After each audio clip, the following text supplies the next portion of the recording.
हे पेढे आपण फक्त 15 मिनिटात केलेत बरं का. काय सुरेख दिसतात ना, आणि चवीला सुद्धा उत्तम लागतात बरं का. विश्वास बसत नाही? अहो, जिभेवर ठेवताच विरघळतील एवढे मौसूद होतात खरंच. तुम्हाला सुद्धा सणासुदीला घरच्या घरी खव्याचा वापर न करता कमी वेळामध्ये खव्याच्या चवीचे पेढे बनवायचे असतील ना, तर ही अजिबात न चुकणारी पेढ्यांची रेसिपी एकदा ट्राय करा. अगदी लहान मुलं सुद्धा करू शकतील एवढी सोपी रेसिपी आहे. चला करूया बिना खवा केशरी पेढा.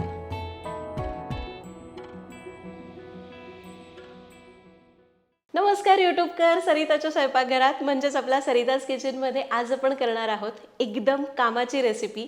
ते म्हणजे 15 ते 20 मिनिटांमध्ये तयार होणारा इन्स्टंट पेढा. तर राखी पौर्णिमा किंवा कुठलाही सण असेल, आपल्याला छान तयार व्हायचं असतं, पण मिठाई बाहेरून न आणता आपल्याला घरीच करायची असते, पण वेळ कमी असेल ना, तर ही रेसिपी तुमच्या खूप कामी येणार आहे.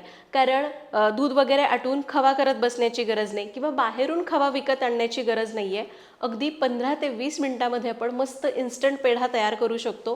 करायला खूप सोपं आहे, चुकण्याचे चान्सेस अजिबातच नाही आहे. मुख्य म्हणजे तुम्ही हा पेढा घरी केला हे कोणाला समजणारही नाही, इतका दिसायला सुद्धा छान दिसतो आणि चवीला सुद्धा मस्त लागतो. त्यामुळं पटकन व्हिडिओला लाईक करा. आता यासाठी साहित्य काय लागणार आहे ते आधी बघूयात. तर त्यासाठी आपण घेतली आहे 2 कप मिल्क पावडर, वजनाने ही पाव किलो आहे. अर्धा कप पिठी साखर, वजनाने 75 ग्रॅम. अर्धा कप उकळून गार केलेलं दूध. 2 ते 3 टेबलस्पून साजूक तूप.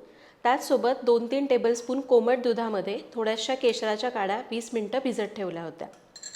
सजावटीसाठी आपल्याला लागणार आहे केशराच्या काड्या आणि पिस्त्याचे काप. तर इथं मी तुम्हाला वजनी आणि वाटी दोन्हीही प्रमाण दिलेलं आहे. तुम्हाला जे सोपं वाटतं ते तुम्ही वापरू शकता. फक्त पेढा करायला घेण्याच्या आधी तुम्हाला जर छान असा केशरी रंग त्याला पाहिजे, तर तुम्ही थोड्याशा कोमट दुधामध्ये 20 मिनटं आधी थोडंसं केशर भिजत घाला, म्हणजे मग तुम्हाला पेढा करताना ते कामी येईल. आता पेढा कसा करायचा ते बघूयात. तर त्यासाठी इथं मी एक मोठी कढई तापत ठेवली आहे. जाड तळाची कढई घ्यायची आहे. त्यामध्ये घेऊयात दूध आणि साजूक तूप. आता गॅस मोठा करूया आणि याला एक उकळी आणू. तर दुधाला लगेच उकळी आली. आता यामध्ये आपल्याला घालायची आहे मिल्क पावडर. गॅस कमी करूया आणि याला मिक्स करून घेऊ. याच्यात गुठळ्या न होता याला गॅस कमी करून मिक्स करत राहायचं आहे. तर हे बघा, याला मी मिक्स करून घेतलं आहे. तर यामध्ये आपल्याला घालायचं आहे केशराचं दूध. म्हणजे आपण तसं बघायला गेलं तर एकूण पाऊण कप दूध वापरलं. पाव कप दुधामध्ये आपण केशर भिजवलं आहे आणि उरलेलं दूध आपण मिल्क पावडरमध्ये घातलं. आता याला चांगलं एकजीव करून घ्यायचं आहे. तर हे बघा, याच्यातल्या मी गुठळ्या मोडून घेतलेल्या आहेत. याला चांगलं एकजीव करून घेतलेलं आहे आणि हे मिश्रण बघा असं झालेलं आहे. म्हणजे एकदम घट्ट पण नाही आहे किंवा एकदम पातळ नाही आहे. या स्टेजला आपल्याला यामध्ये घालायची आहे पिठी साखर. शक्यतो पिठी साखर घालायची, म्हणजे मग ती पटकन विरघळली जाते. कारण बऱ्याचदा काय होतं, आपण अख्खी साखर घातली की ती विरघळत नाही. साखर घालूयात, गॅस कमी करू आणि याला मिक्स करून घेऊ. तर साखर याच्यामध्ये पूर्ण मिसळलेली आहे आणि साखरेला उष्णता मिळाली, त्यामुळं तुम्ही आता बघाल ना तर हे मिश्रण असं पातळ झालं आहे. आता आपल्याला याला मंद आचेवर तोपर्यंत परतत राहायचं आहे जोपर्यंत हे मिश्रण असं घट्ट होऊन त्याचा गोळा होत नाही. तर याला मंद आचेवर असंच परतत राहू. मी तुम्हाला सांगेन की मला एकूण किती वेळ लागला, म्हणजे तुम्हाला ते परतत असताना जेव्हा तुम्ही करायला घ्याल ना तुमचा अंदाज चुकणार नाही. तर मंद आचेवर मी याला 4 ते 5 मिनिटं परतलं आहे. आता हे असं खूप गोळा झालेला नाही आहे, पण याच्यावर दिसणारा ओलसरपणा कमी झाला आहे आणि याला बघा असं आता हलवताना जड जातं आहे. याचा अर्थ आपलं हे मिश्रण तयार झालं आहे. गॅस बंद करूया आणि याला एका ताटामध्ये काढून पूर्ण गार करून घेऊ. तर एक 15-20 मिनटं मी याला असंच ताटामध्ये ठेवून दिलं होतं. आपलं मिश्रण आता पूर्ण गार झालेलं आहे. अगदी हलकं कोमट आहे. कोमट म्हणजे नाहीच आहे, पण अगदी हलकं कोमट आहे.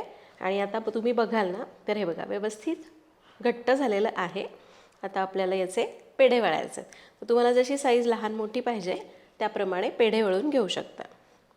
तुम्हाला जर वाटलं की थोड्याशा अशा गार झाल्यावर थोडंसं वर सुकल्यासारखं होतं ना, तर थोडंसं याला आपण असं मळून घेऊ शकतो, म्हणजे पेढे छान असे तुळतुळीत व्हावे ना त्यासाठी. तर हे बघा, याला मी मळून घेतलं आहे. मस्त असं खाव्याचा पेढा कसा असतो तसं मिश्रण वाटतं आहे ना. आता याचे जसा तुम्हाला आकार आवडतो, आकार म्हणजे लहान मोठा, त्याप्रमाणे पेढे करून घ्यायचे. तर हे बघा, छान पेढा तयार झाला आहे. काय अवघड आहे? मला खरंच सांगा, काहीच अवघड नाही आहे. तुम्ही म्हणाल त्यात काय, फक्त दूध, मिल्क पावडर आणि साखर मिसळली आणि पेढा तयार झाला. आणि खरंच हा पेढा अगदी आपण बाहेर मिळतो ना तसाच लागतो. तर इथं बघा टेक्स्चरसुद्धा छान आलं आहे ना, असं खाव्याच्या पेढ्याला कसं थोडंसं हलके हलके क्रॅक्स असतात, अगदी तसं. तर हे बघा मस्त पेढा तयार झालेला आहे. अजून एक पेढा करून दाखवते.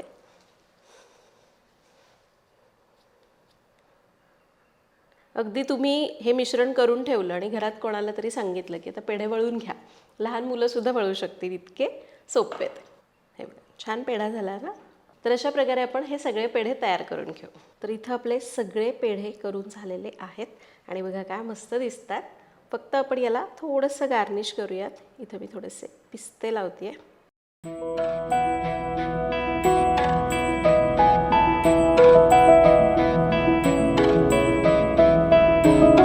तर अशा प्रकारे आज आपण इथं मस्त 15 ते 20 मिनिटामध्ये पेढे तयार केले.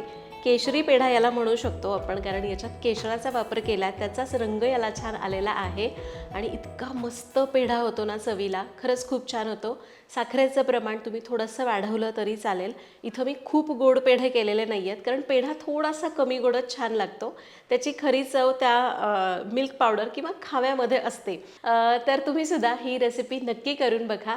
याच्यामध्ये खरं तर चुका होण्यासारखं काय सांगते, कधी कधी असं होतं, म्हणजे होतच नाही असं शक्यतो. तुम्ही जर हेच प्रमाण घेतलं, इथं सांगितलेलं टायमिंग वापरलं ना, तर साखर मिसळल्यानंतर अगदी 3 ते 4 मिनटं परतायचं आणि खाली काढायचं. खाली काढल्यानंतर तुम्हाला वाटलं की गार झाल्यावर पण मिश्रण पातळच आहे, तर थोडीशी मिल्क पावडर याच्यात वरून ॲड करू शकता, किंवा हलकं कोमट असतानाच तुम्हाला एक अंदाज आला की मिल्क पावडर ॲड करा, म्हणजे ती व्यवस्थित मिसळली जाते आणि मिश्रण थोडंसं बांधून येतं.